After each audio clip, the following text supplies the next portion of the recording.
கம்பராமாயணம் நம்முடைய கம்பர் ராமரை பற்றி சொல்லிக் கொண்டு வருகிறார். இப்பொழுது அதாவது முடிசூடி அந்த பிரச்சனையெல்லாம் வந்து பேசுகிறார். கானகத்திலே வெம்மையாய் உன் கால் தாங்காததையானால் நீ இங்கேயே இரு என்று கூறிய ராமனுக்கு சீதை சொன்னார். ராமன் சொன்னார், சீதா நீ காட்டுக்கெல்லாம் வேண்டாம், நீ இங்கே இரு, பத்திரமா இரான, அது ரொம்ப கஷ்டமான இடம் அப்படின்றார். அன்பும் பற்றும் நீங்கி என்னை விளக்குகின்றீர், அதற்காக கானகம் சுடும் என்று சொல்கிறீங்க. அம்மா சொன்னாங்க, பிரளய காலத்திலே சூரியன் காயும் வெப்பமும் உமது பிரிவினாலே நான் அடையும் வெப்பத்துக்கு ஈடாகும் அஸ்வான். உமது பிரிவை விடவா கானகம் சுடும் என்று சீதை ராமனுக்கு சொல்கிறார். பரிவு இகந்த மனத்தோடு பற்றிலாது உருவுகின்றனை,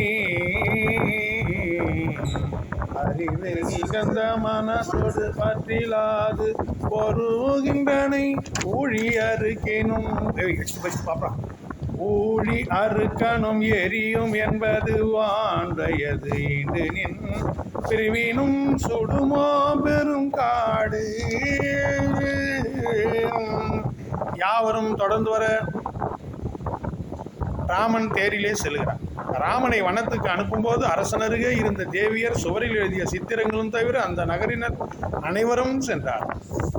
ஏவிய குரிசில் விஞ்ஞாவர் ஏகிலார் மாவியல் தானையம் மண்ணை நீங்களார் தேவியர் ஒழிந்தனர் தெய்வமாநகர் ஓவியம் ஒழிந்தன உயிரிலாமையா. ராமனை காட்டிற்கு அனுப்பியதால் துயருற்ற சுமந்திரன் என்னும் மந்திரியை ராமன் பெரிய தர்மமானது முற்பட நின்று கீர்த்தியை நிறுவி இறந்த பின்னும் அழியாமல் என்று உறுதியை தருவது அந்த தர்மத்தின் வழி நான் நடக்கின்றேன். உலகிலே இன்பம் வந்த பொழுது மகிழ்பவர்கள், துன்பம் வந்த பொழுது அதையும் அனுபவித்துத்தான் ஆகும். அதனால் நீ வருந்த வேண்டாம் என்று ராமன் தேற்றுகிறார். முன்பு நின்று நீசை நீரியே முடிவு முற்றிய பின்பும் நின்று உறுதியை பயக்கும் பேரறம்,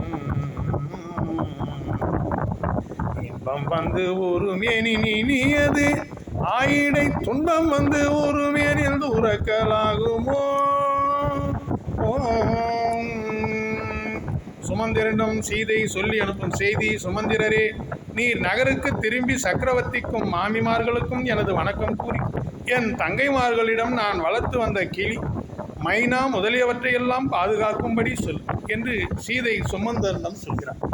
அன்னவள் கூறுவாள் அரசர்க்கு அத்தையர்க்கு என்னுடைய வணக்கம் முன்னியம்பி, யானுடை பொன்னிற பூவையும் இனியும் போற்றுமின் என்ன மற்று எங்கையற்கு இயம்புவாய் என்ற. லக்குமன் சுமந்திரனிடம் மறுபடி சொல்கிறார், காட்டில் உள்ள காய்கனிகளை நாங்கள் உண்ண மாட்டோம்.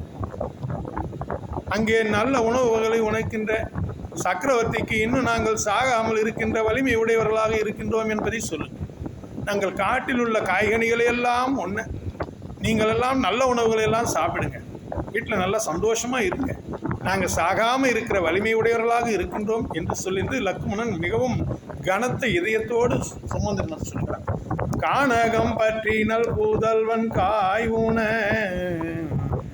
ஓனகம் பற்றிய பொய்யில் மன்னர்க்கு இங்கு ஊனகம் பற்றிய உயிர் கொடு இன்னும் போய் வானகம் பற்றிலா வலிமை கூறு. என்ன பிரகாரமாக சொல்லுங்க.